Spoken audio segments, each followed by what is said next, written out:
All right. Let's see. Oh, the first person in. What's up, Adri?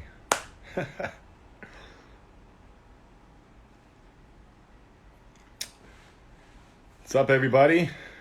There's Kim.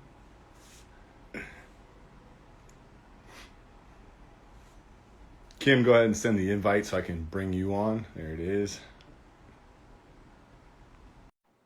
I'm going to go ahead and tweet this.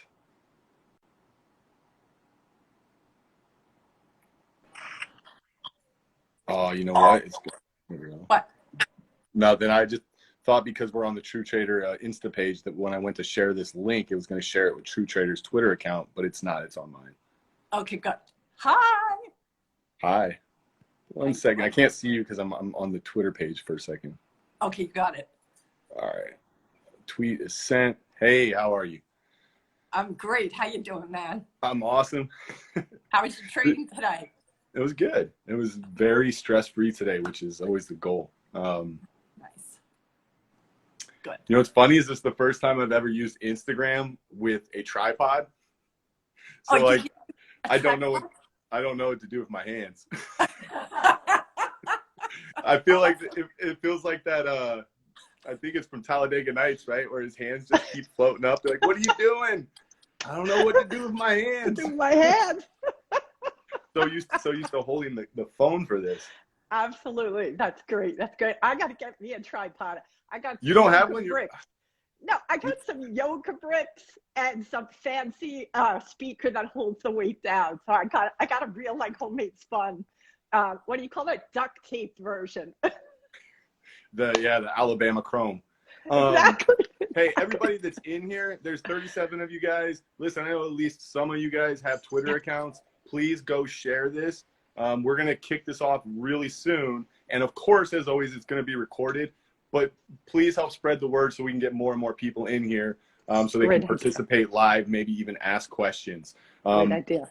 Love it. So yeah, we'll give it just a few minutes before we bring on the guest.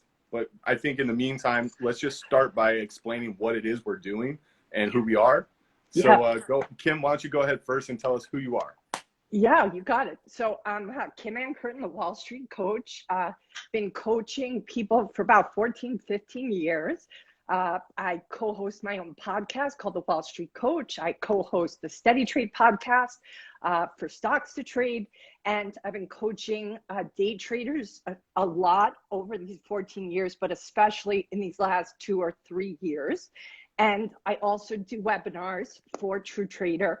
And actually have a True Trader webinar coming up next week, actually on the 24th, if I'm remembering correctly. And I really, I kind of wrote my bio recently on Twitter and Instagram, Ricky, and I put helping pro traders shed their ego so they can be more profitable. Because I think at the end of the day, once you get the technical side at least understood, your ego is going to be the devil in the details. So that's a little bit about me. I was born in Brooklyn. Now I live in Hawaii, and I got to meet Ricky, very lucky me, probably now, 9 months, 8 months? Yeah, we kind of started to come together.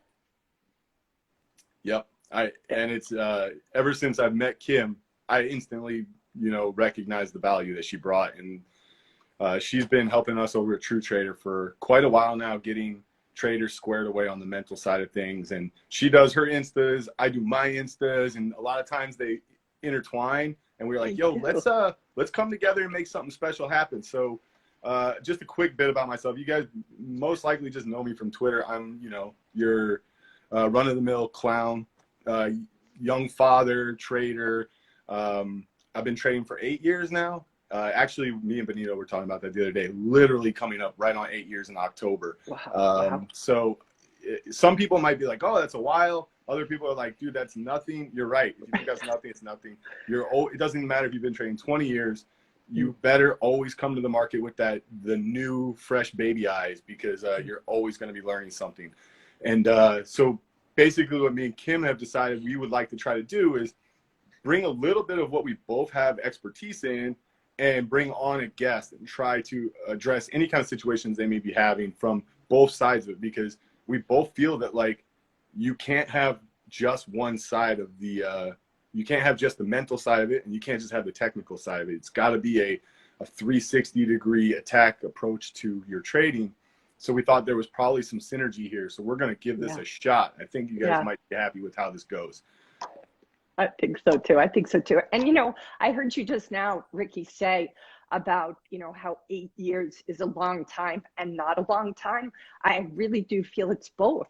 Like on one hand, it's, you know, 40 years in the desert, 8 years. That's a long, long time. And I think the key, and this is why I respect you so much, is that even for 8 years, you always come to the way you approach the markets with beginner's mind. And that to me is your, you know, magic sauce. And the traders that I hope are here that are listening, that if a man who's been in it for 8 years still approaches the market with beginner's mind, then if you're only been here 2, 3, 4, 5 years, or even 8, why wouldn't you come to it with beginner's mind, you know? Yeah. And I mean, 8 years, even though it's not that long, it's long enough to have weathered a few storms. So Yes. You don't make it 8 years without at least knowing a thing or two. But again, always a focus on remaining humble and ready for anything, because that's the business we're in. Yeah, for sure. You know what? I wanted to start off by saying something. You had said something the other day on your live, and I heard it, and I was like, man, I don't even know if she realizes this, but this is exactly why what we're bringing to the table meshes so well. And that was that, like, the mental work, the work you do on yourself as a human, let's not even say as a trader, but as a human, is never something that has an end point. It's always, it's an infinite game, right? We heard you say that. And I was like, is that not exactly what trading is as well? Is like, it's a never ending journey. So like both aspects is a constant process of refining things and seeing where improvements can be made. So when you said that the other day, I was like, that is perfect for what we're trying to embody with this little, I guess, I think you're right. Webisode, we want to call this. Yeah, we could call it a webisode. We call it anything we want, Ricky. All right. So we do have a guest. Her name is Margaret, I believe. Yes. Is she waiting in the wings? I'm going to find out. Let's find out. Okay, out. Good. Let's see.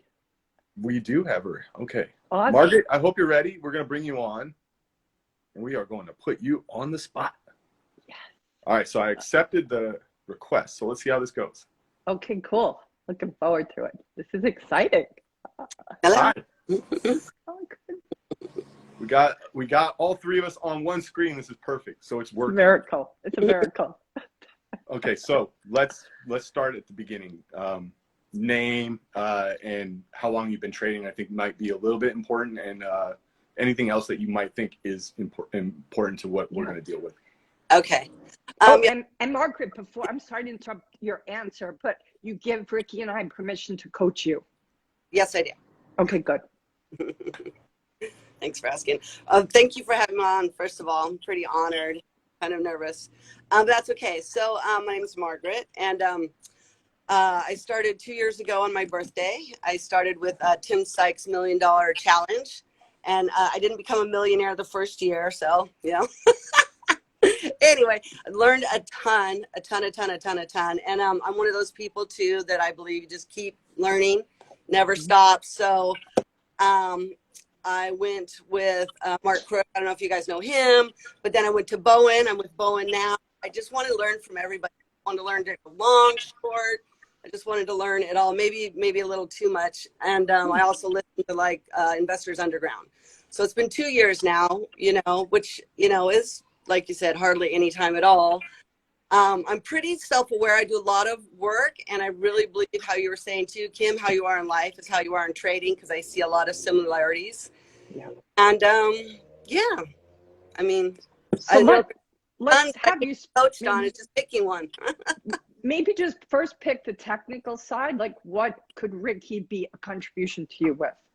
Yeah, I've been thinking about that today, and so there were two things, you know, not two things, we'll just work on one, but I've really been trying to find my style, because I heard Ricky say the other day, and I kind of believe it, I'm listening to so many people. I mean, I'm even listening to two guys go long, go short at the same time on the same stock. I'm like, great, you know, because everyone has a different style. Everybody, totally different style. And I get that. So I was trying to find my style. I'm not quite there yet. You know, I lean towards one side or the other, obviously, for whatever reasons. But today it was like I have horrible risk management. Second time today, I put my entire account at risk. And I was looking at that going, you know, that happened the same way both times. I'm not looking at my risk management, you know, and I was doing really good on cutting my losses quick, really good. Like I got that down and I was like, yeah, but this one thing, you know, I'm really bad at breakouts and getting out and that kind of thing. But anyway, I don't know if that's enough to go on or. No, it's definitely enough to start with. That's for sure. So first, I actually think that it's good that you've learned from different people. In fact, you'll find in your journey that that's going to be what gives you the ability to take everything from each person that you meet and make it into something of your own, like a kind of like a stew, for lack of a better word. But not everything, sorry, not everything from each person's going to work for you. So they may have like, oh, this person's really good at risk management, but there's everything else about their style not so good for me. And this person over here, I can't understand how he manages risk, but I do get this part, right? And so then in the end, you weave it into your own kind of way of trading. So that's a good thing. But one thing you got to do first of all is figure out what it is that gels with your personality from each person, right? Yeah. So do you prefer to be on the long side? Are you a shorter, or are you kind of like nimble bias, or? Well, to be honest with you, I think I'm, you know, for whatever reason, I'm trying not to even like get in my own head. But I like. Oh, well, we're gonna do that. Okay. I do when I'm looking at like where I'm making money and where I'm not. I like options. I do good with the options, and I did good with the puts, to be honest with you. I did good shorting for whatever reason. You know, the guys are out there going, you know, how evil these short sellers are and how it'll never work and all this, you know, and I got to like, because it's not like I'm holding a low float stock overnight for like 3 or 4 days thinking I'm going to swing it. You know what I mean? So, but anyway, that's where I tend to go to. And yeah. So one of the questions I have is, you said you had your whole account at risk. Now, sometimes people will kind of mistakenly say that, but what they mean is that they've used all their buying power. So when I hear full account is at risk, it means like if you get stopped out of the trade, your account's gone. Like basically your stop loss is a margin call, which for anyone listening that doesn't know that, that's the incorrect way to set a stop loss. Even if what I say is not financial advice. I guess I should let you guys know I'm not a licensed financial advisor. I'm not a registered securities broker dealer. So whatever we talk about, it's not a solicitation for anything to buy or sell. It's just my opinions and like the way I see the markets. And I guess I should have done that at the beginning. I apologize, Margaret, for taking up your time with that. But I'm not here. So like when it comes to managing risk, right? There's a difference between how much buying power you're using in a position versus how much you're actually risking. So right. Well, and that's the thing. You know, with options, you can get into, because the price that you can get into something. I know exactly what I did. I did be like, oh, of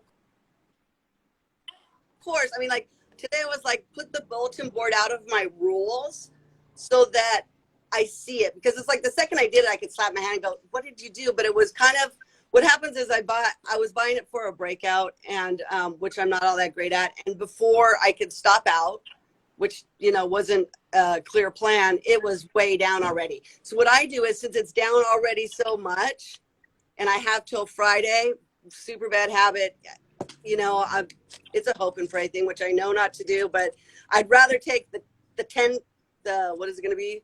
It's going to be like a $18,000 loss and hope that I make my money back to take a $5,000 loss. And I know that's wrong, but that's what it is. When you say you have till Friday, is it because it's an option? Yeah. Okay. Okay. Well, at least with options, you do kind of know what your risk is, right? I mean, the risk is it going to zero. Yeah. There's a few things I heard you say, right? One of them being, I was trying to buy a breakout, which I'm not that good at. So right off the bat, you're acknowledging that you're trying to take a trade that you already know is not in your wheelhouse. So that right there is a huge issue. And the other thing I heard was, you know, I know I should have stopped out, but it got too far. And I'm trying to remember something else you had said, but both of them made me think this. And this isn't a risk management issue so much as it is a discipline issue. It's being you know, I'm happy you have your rules on a bulletin board. Keep them in front of you. Don't hide them away at all. Like, they got to be, and you have to make it so that you can't ignore them.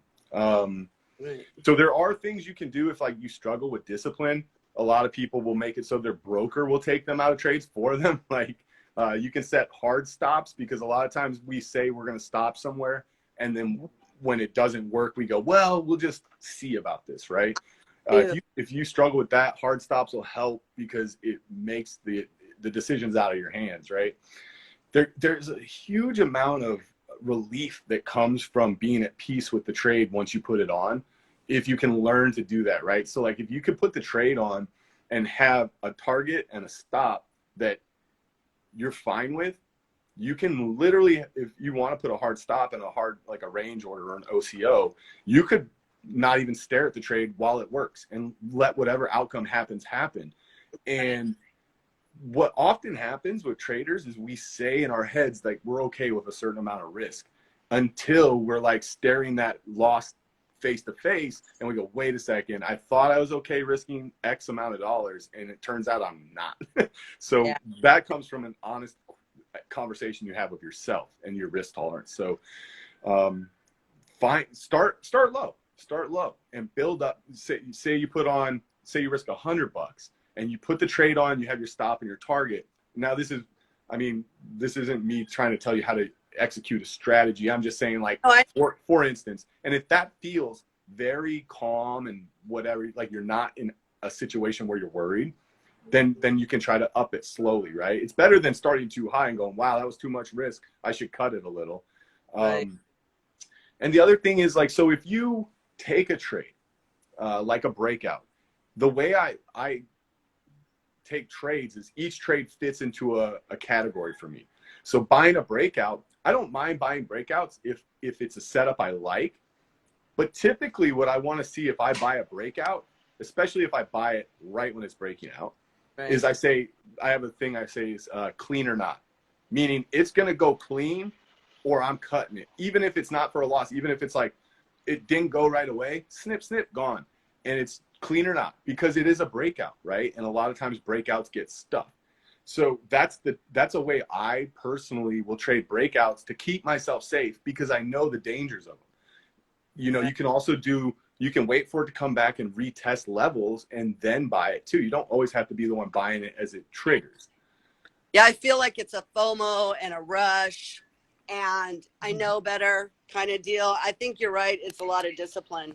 Yeah, it's discipline. FOMO is always discipline. Yeah. Mm-hmm. So there's definitely things you can do for discipline. One of the things, I've probably said it in a previous live I've done or whatever, but just in case you've never heard this, it's a really funny thing to do and you may feel silly doing it, but who cares? No one's watching you, okay? Put a trade on and make sure the stop is somewhere where if you get stopped out, you were wrong, right? And so you size your position correctly. So you go, okay, look, if I buy this at 5 and it goes to 4.50, I was clearly wrong about this trade. Not because 50 cents is just some like arbitrary number. Make sure there's a reason 4.50 is where you're wrong. And then you size your position so that if it goes to 4.50 and you get stopped out, you lost a predetermined amount of money. And literally when you put that trade on, root for it to stop you out. Be like, let's see it. Come on, stop me out. And when you get stopped out, if you get stopped out, celebrate it. Celebrate the fact that you had discipline. And if it's going out for ice cream, treat yourself to something. Seriously. I like that. Because you need to reinforce that in your mind, that stopping out and being disciplined is what will give you the ability to be around for years and years, as opposed to when you fight a trade and you are undisciplined, basically you're saying, I'd rather make a little money now and really put my career in jeopardy in the future. Right.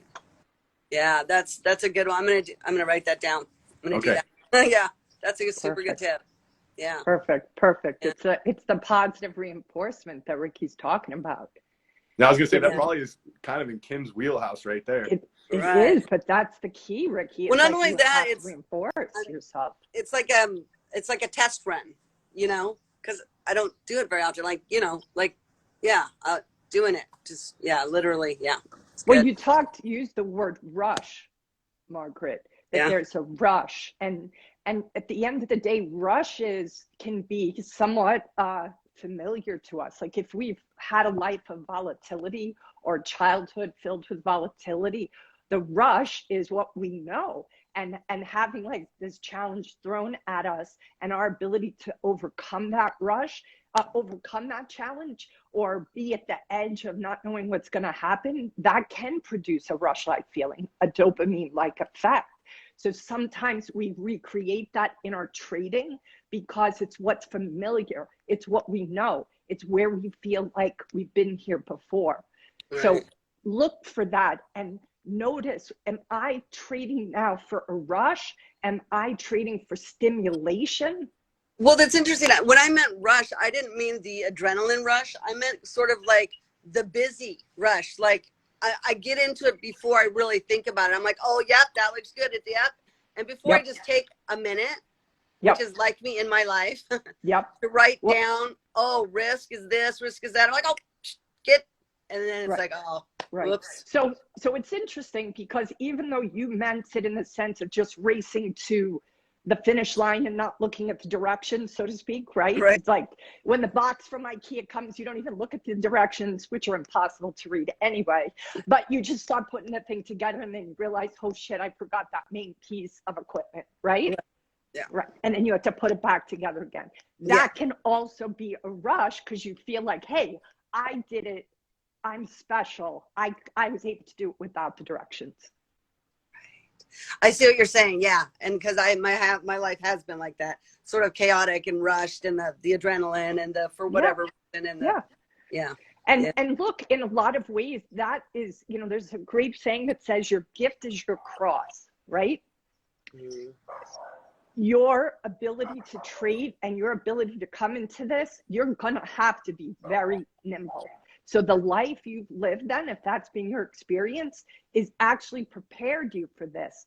However, you are going to have to be even more careful because that gift of nimbleness could potentially cost you if you don't make sure it's balanced. If it gets out of balance, especially here in this particular universe, it's going to be so costly, which, you know, I remember you mentioning in another Instagram live of mine where you spoke about how costly it was.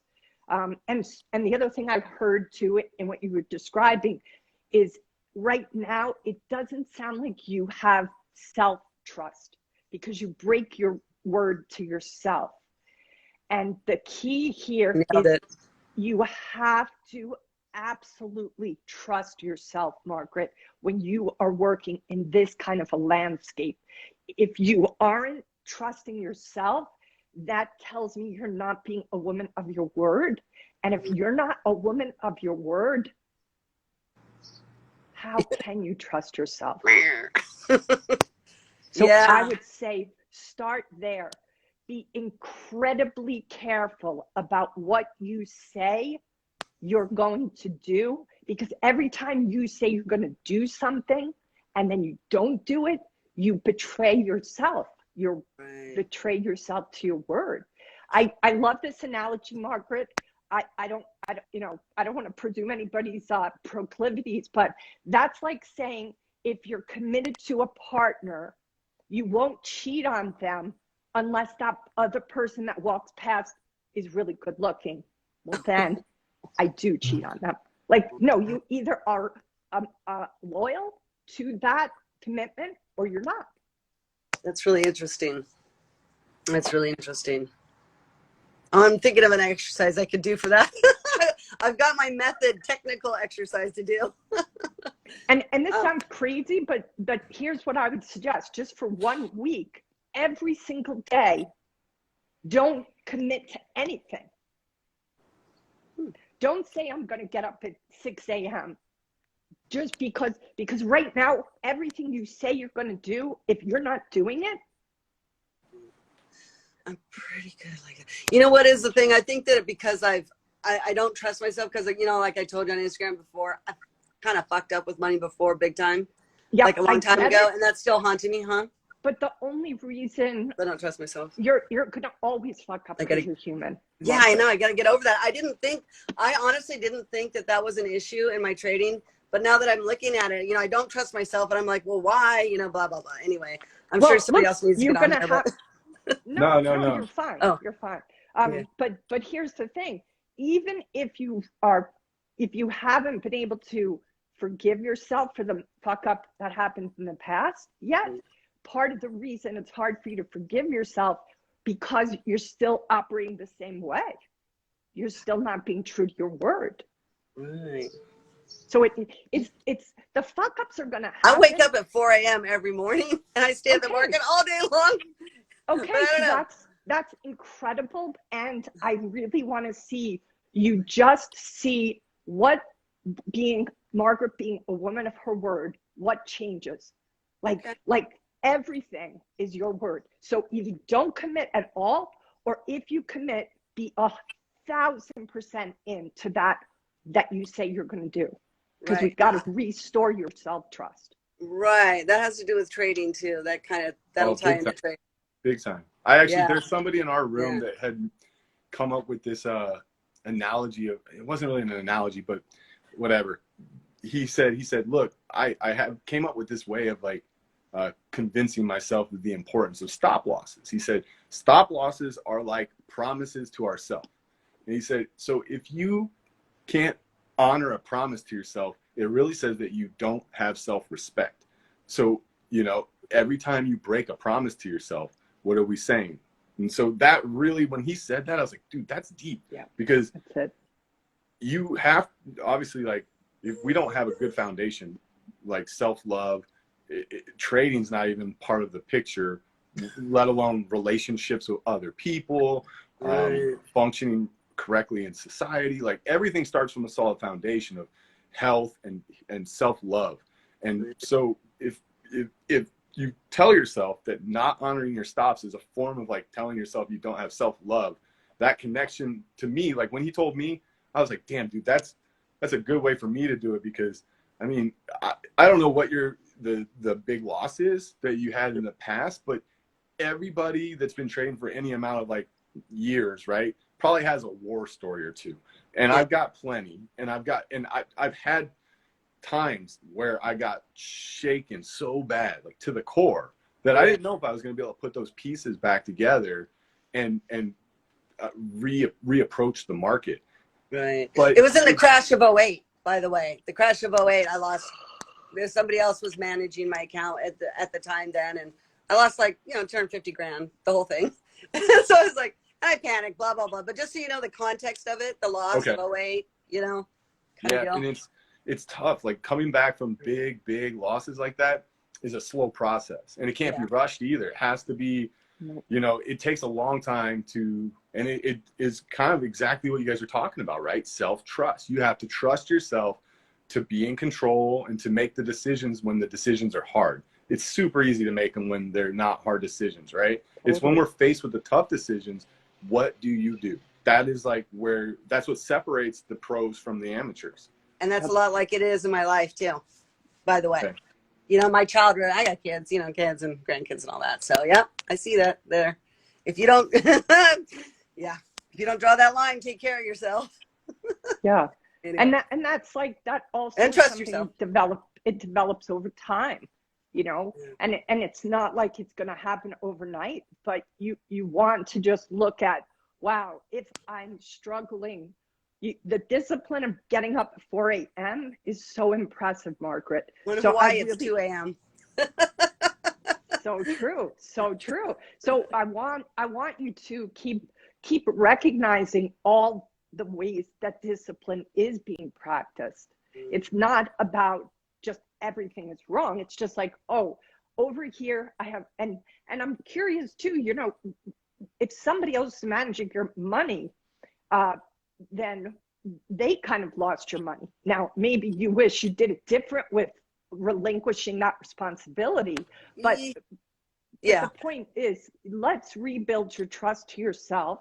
mm-hmm. Let's have you start with that discipline that Ricky is advocating to you, because those pieces are foundational pieces. They are that foundational structure, the anchors of the property you're building your house upon. Yeah, that's a lot to go on. So I'm super stoked to, or thanks to the both of you. I have some good ammo to practice. Yeah, I hope so. And stay in touch too. Like, let us know if things pop up down the road where maybe there's something you're not thinking about now that you try and implement something we said. And you're like, hey, what about if this happens? Don't be scared to reach out. Thanks. That's nice. Thanks. Yeah, you guys are doing awesome work. I hope this helps somebody out there. No, I'm that's sure the best part about this is I think what you're going through and what other people go through is always going to be closely related. So I think it will help others. Cool. Good too. Thank you, Margaret, for coming in. You're awesome. Thank you. Thanks. All right. So, I guess. Okay, take care. I don't know. For now, I'll let you know how it goes. All right. Please Take do. care, Margaret. All right, thanks. Okay. Kim, do you want to try to go through some of the questions that we got? Sure. We can scroll back. Yeah, I'll scroll back. I wasn't really looking because I was just focusing on Margaret. Same. But I know I saw a bunch of things going on. You did? Like, okay, good. So let's see here. Besides all the kind words people are saying. And also, don't you love the empathy that people have expressed to Margaret? That's part of my favorite part about these Instagram lives, Ricky, is that when traders are with other traders, they, in these kind of forums, I have just noticed the incredible empathy and compassion and relatability. It's so beautiful. It's so beautiful. It's my favorite thing about them.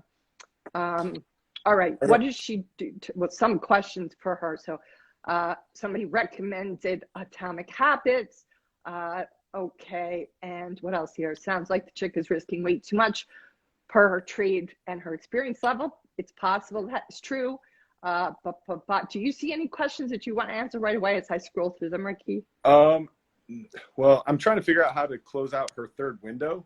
I don't even know how to think do you that. go into her name and you go into that other screen and then it closes it out. It's I just figured that out the other day for the first time. So you go into So actually somebody just sent, I didn't realize you could somehow someone sent me a question that says, my question is, can you give an example of one of your favorite setups and the indicators that you use in real time to determine whether or not to take that setup?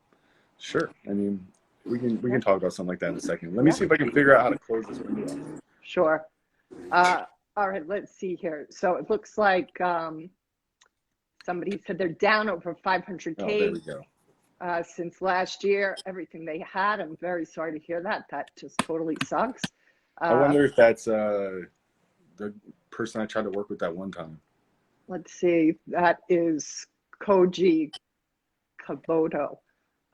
Let's see here. And then some people are saying, thank you. This was really helpful. And then looks like Freddie's saying my focus now is trading for 2 years. I trade both swings and pre-market 8 to 10. So Freddie, if you have a technical question for Ricky, put that in the comments. And it looks like people are happy with what we're doing, Ricky. So that's good. Yeah, well, that's good. Yeah, I mean, so the plan is to do this every other week, right? Every other week, Thursday, 5 p.m. market time. Yep. We'll bring on a new guest. So like, that's a good thing to mention right now is like, if you guys would like to be on this, send the DMs to the True Trader Instagram channel or on their Twitter, I think. And we'll kind of like go through them and see, obviously give us like a bit of a background, like what it is you'd like to accomplish. For sure. And we'll see who fits well with maybe a topic we want to cover or whatever. But all right, now questions are starting to flood in. Yeah, a lot of coming in. Somebody asked if you ever struggle with over trading, Ricky. Yeah, everybody does at times, right? I'll tell you this much. So I moderate over at True Trader, and being a moderator in a room forces me to like be at my desk a lot more often than I would if I just traded, right? So like if I trade the open, I make my money, I'm out, go golf a lot. But when I'm sitting at the desk and trying to help other traders, I stare at charts and I'm like, oh man, this is kind of setting up. And yes, I do struggle with it. But if you guys struggle with it, figure out what some of your things are that set you off, like how it usually starts. Like, a lot of times there's things you can see that are like red flags that you're starting to overtrade, right? Like one simple one is just 3 strikes and you're out on a certain ticker, right? So a lot of people like to revenge trade. Next thing you know, they've been in this trade 5, 6, 7 times, and it's just paper cut them to death.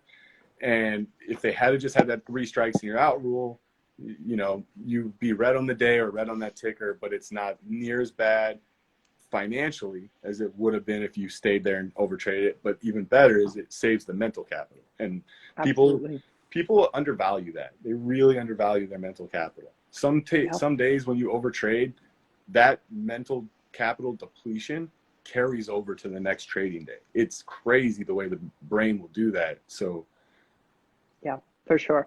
There's something I heard the other day. I was listening to a podcast. I had never heard of this before. It's called the hot cold empathy gap. And it talks about how when we're fully triggered, we're in a hot state. And when we're in a hot state, we will behave in ways that we don't even recognize. And when we're in the cold state, we think, oh, when I'm in that situation, I'll be able to handle it, no problem. But then as soon as you get in the hot state, you aren't able to handle it as seamlessly as you thought. And this lack of us realizing that the way we positive we're going to show up keeps us from actually preparing for that onslaught of being fully triggered. And I just never heard that concept of that hot, cold empathy cap within ourselves. That's why I think a lot of traders don't really think, I'm going to be able to handle that, no problem. And then they don't. And then they don't, because the way you are when you're in a cold state is not the way you are when the shit's hitting the fan. Yeah. And you can't prepare for it. There's a question on here I think you'd probably be good at handling. That is, sure. A Green Bee is asking, basically, I'll just summarize, but how is it that you are able to forgive yourself after a big loss and move past it so that you can like get past those feelings and the exhaustion and discouragement? So what are some tips for that? So I would ask you how long ago the loss was, and I would also ask you how have you processed that discouragement, disappointment, sadness, grief, fury already? In my experience, most of us are processing our hard to be with feelings in a sort of what I want to use as a superficial way. And what that means is, you know, we start to feel the discomfort and then we say, I don't want to be with this feeling anymore because it's really hard to be with. And we have a tendency to numb hard to be with feelings. We have a tendency to interrupt a hard to be with feeling and pop ourselves out of it. And it's not pleasant, but until we truly feel the feeling and allow ourselves to work our way all the way through it, it's hard for us to completely be done with it. And I learned this from Raphael Kushner, one of my coaches over the years, and Dr. Peter Levine. One book that's really powerful at introducing this to you, 2 books I'm going to give you. One is called The One Thing Holding You Back by Raphael Kushner. The other book is called Waking the Tiger. And both of these talk about how we can get stuck in a lack of forgiveness or lack of moving on. PTSD, in fact, is basically a repeating of a trauma because we haven't allowed our body, mind, and emotions to fully process through. And the metaphor I'm going to give you, or analogy, is the earworm. If you've ever heard, let's say, I'm not a big fan of the Britney Spears music. So let's say Britney Spears is on in the car and I stop the car, I get to my office, and the song was only halfway over. I'm going to hear that song all day. That's called an earworm. Why? Because my brain is seeking completion. You know how an earworm is stopped? You listen to the rest of the song because then your brain is settled. So if you have a sense of grief or frustration that you haven't allowed yourself to fully feel, let yourself fully feel it, grieve it, mourn it, be upset about it. Then you can get yourself to a place of neutrality and start to ask yourself, what the hell happened there, so that you don't do it again. I hope that helps, and I hope it makes sense. That's what do you amazing. think, Ricky? That was awesome. Okay. That wasn't where I thought you were going to go with it, and I honestly love that because I just learned something. This is why it's so great doing this. Is I'm getting my own free coaching right now, guys. That's awesome. I actually was going to I thought you would bring up just one is realize you're not your P&L. I mean, you made a mistake. It happens. Yep. So, That too. But I think, there was somebody I coached in one of the webinars where this gal had made a mistake, and she was like, she really was like furious at herself, because she was like, how could I actually let that happen? And so she put it over her desk to remind herself to never, ever, ever do it again. And guess what? A year later, it was still sitting there. And she was realizing that she was constantly being unconsciously stopped from going the distance because of that mistake she made a year ago.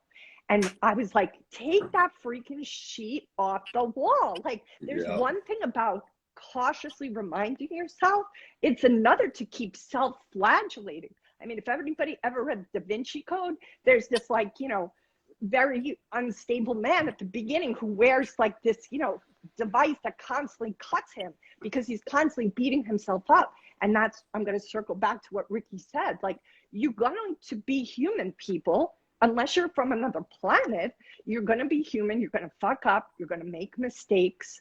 And in the midst of all of that, you are definitely going to need to find a way to be with your errors without crucifying yourself. Yeah. Speaking of that is, I saw Brian Lee's on here. He was in here earlier. I don't know if he's still on, but one thing he'll tell you guys, if you listen to what he says, is build the human element into your strategy, build failure into it, because there is no way around it. You will be human from time to time. You will make mistakes. So that has to be accounted for when you look at your strategy and you backtest things. You have to build it in. It has to be a feature. Yep, for sure. And I'm so glad, True Trader, you caught that. That Be the Story 78 is not Alex B. Guys, that's a fake account. So don't follow what he's saying there. A lot of activity with Alex B's account lately. A lot of fake people pretending to be him. So don't fall for it. Good for you, True Trader, for catching that so fast. Oh, Brian's still here. Brian's still here. He just put a heart up. Oh, nice. Yeah, so the next thing I was going to see about talking to was Ty6514 says, can you please let us know 3 things that you think are the most important to consider as a new trader? So the first thing, I'll go first and then you go. Risk management. Risk management is, from the technical side of things, is everything. From the ground up, build your system around risk management, because think about how much you're going to lose first, and then figure out a way to make money even when you can lose that, right? So risk management is number 1 for me. So what would you say? I would say really ask yourself if you are the kind of person who has the ability to be disciplined and go the distance.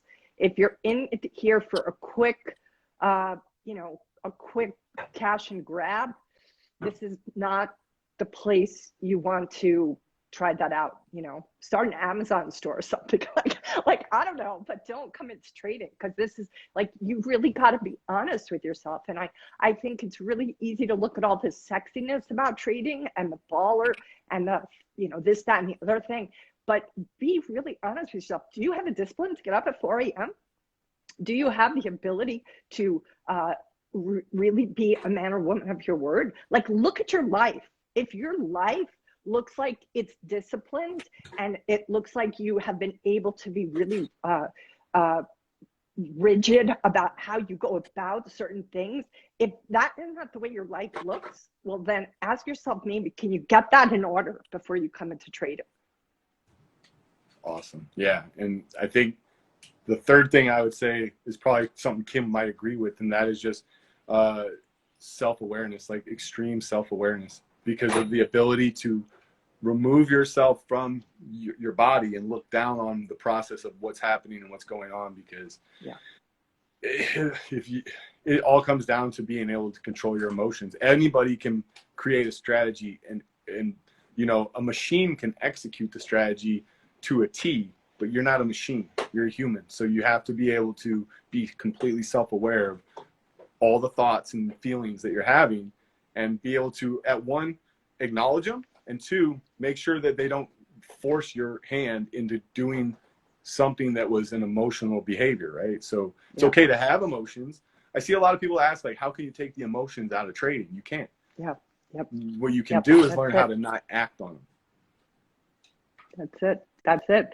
And realize, like, okay, I never heard Brian say that, but that is just a jewel piece of wisdom.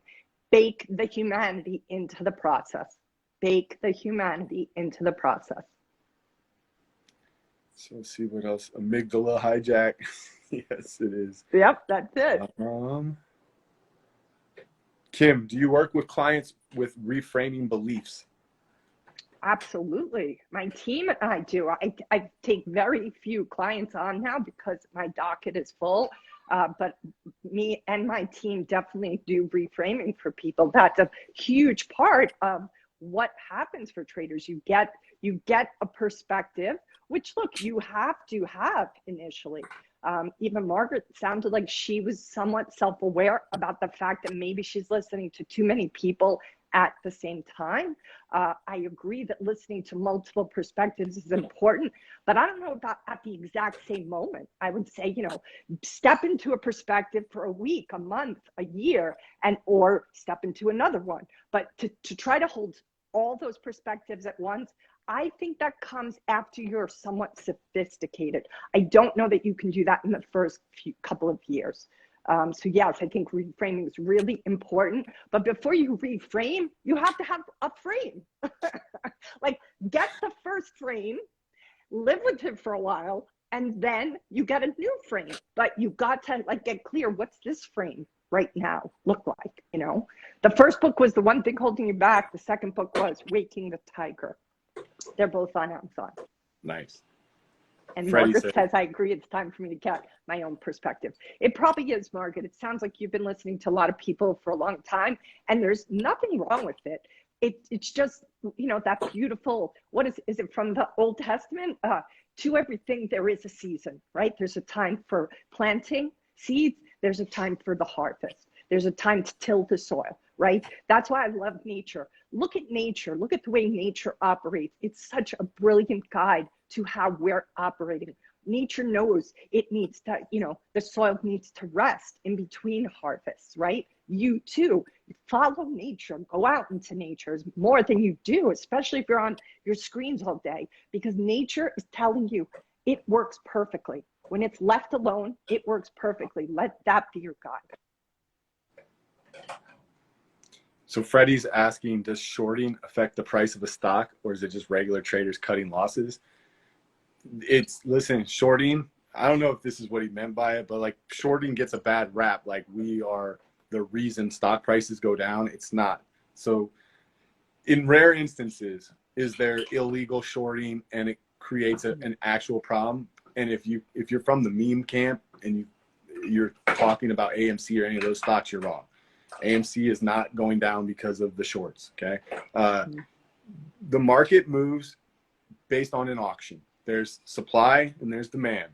The supply comes from two places. It comes from people selling to short or people selling to sell their long positions. The demand comes from people buying to start a long position or to add to a long position, or buying to cover their short. So just because you short isn't going to kill the price, because eventually those people have to be buyers as well. There's a market auction. That's all it is. It's an auction, always going. Shorts are not evil. I promise you. We're not attacking companies because we want to see longs lose their homes. That's not how it works. And trust me, I short a lot of stocks and I know the market mechanics. I also long. So, like, I'm not evil. I love all you guys. I hope everybody makes money. I thought Margaret brought up a pretty interesting point, which was she'll be listening to two people talk, and one guy's short and one guy's long. And we say that all the time over at True Trader. Like, Goose will be long a stock and Ricky's shorting it. And the funny thing is we can both make money. You don't know what my time frame is. You don't know what my targets are. Right. You don't know. That's right. Like, we can both be right in our own trade. That's right. And even that concept, Ricky, that you can both be right is part of that. Like, when somebody spoke about reframing, like, most of our culture and society is coming from a very black and white place, right? You're either right, you're either wrong, you're either, red or blue, you're either pro-vaccine, against vaccine. Like, guys, there's a fucking Grand Canyon in the middle of all of these perspectives. That is the place, in my opinion, as a trader, you're going to have to get comfortable with. You hang that jacket up at the door when you come to the market. There's so much gray area here. There is no you're just right or you're wrong. There's so many factors. And that's like a mindset. Like, if you can't live in that place of ambiguity or uncertainty or curiosity, then how the hell are you going to live with that in the market? Like, if you're that beginner's mind again, like, if you are so sure of yourself, well, how's that going to work in the market? What's funny is I'm scrolling through the questions. I just got to the end. I saw the fake Be the Story. I saw the fake Alex. Guys, Alex would never even talk like that. So, exactly. Jesus. So I am at the end. So I don't see any more questions. We should give them a little bit, like, if they want more of this, Ricky, where do they go for you to follow you on Twitter? You guys can find me I moderate at truetrader.net. I'm also on Twitter under Ricky Analog. I'm on Instagram under Ricky Analog, even though I hijacked True Trader's Instagram today. I have a YouTube channel. It's Ricky Analog. Everything I do is Ricky Analog. And I'm pretty open. I'm an open book as far as, like, you shoot me a DM on any of the platforms, I usually get back to you pretty quickly. I don't like when people shoot me DMs that are just looking for handouts or they didn't put any work in. I like you guys to, show me some effort on your part if you want me to take some time of my day away from my kids and my family to offer you a piece of what I can try to help with.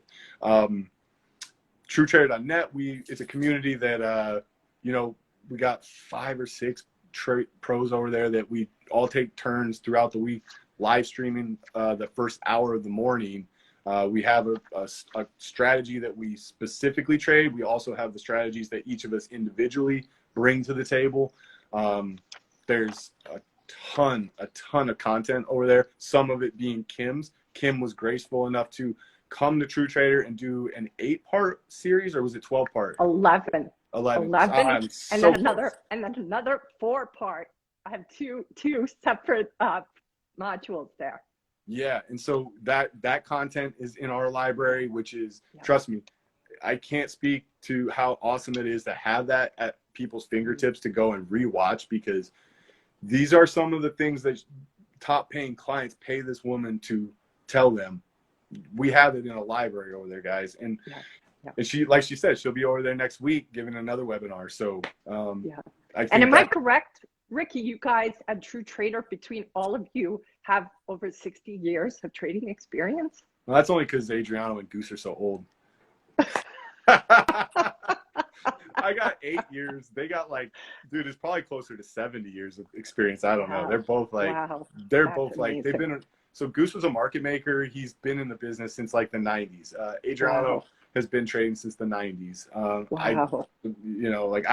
And part of that helps me stay centered in my acknowledgement of how young I am and how early I am in my career, because I aspire to have a 30-year plus career, right? And that those guys, and if anybody thinks that, like, they're like, damn, Ricky, you're so kind, you give all your time and you help out. If you want to know why, it's because those guys set the bar.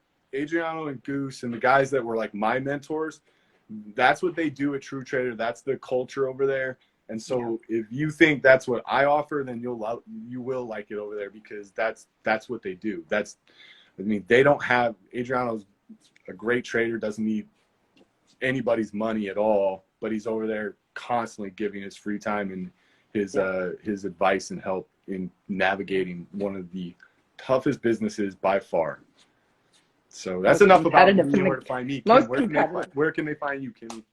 They can find me at thewallstreetcoach.com, and you guys can sign up for more information if you want to get tips and tricks.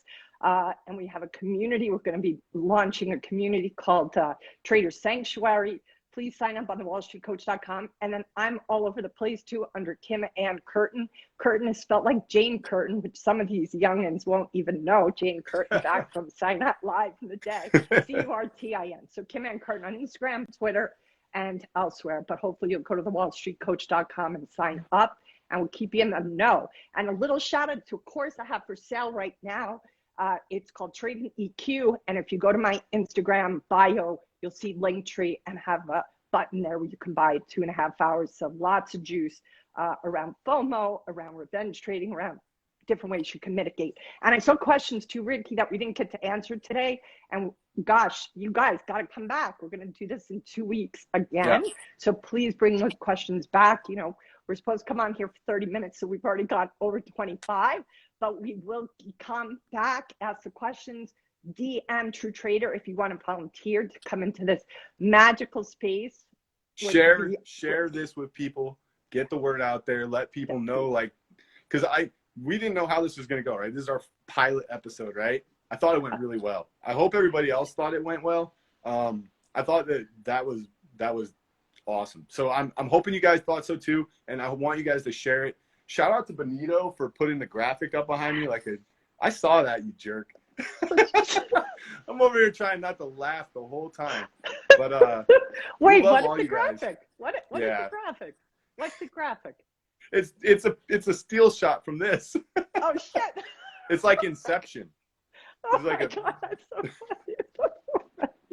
funny. This was awesome. I really enjoyed it, Ricky. It's so good to work with you all the time. Definitely. So really wishing everybody well. Hopefully everybody is going to enjoy the rest of their days away from the screens. Remember, guys, we trade for the freedom, not to be slaves to those monitors. So as soon as I'm done this, those are getting turned off. And see you guys hopefully at the market tomorrow. Aloha.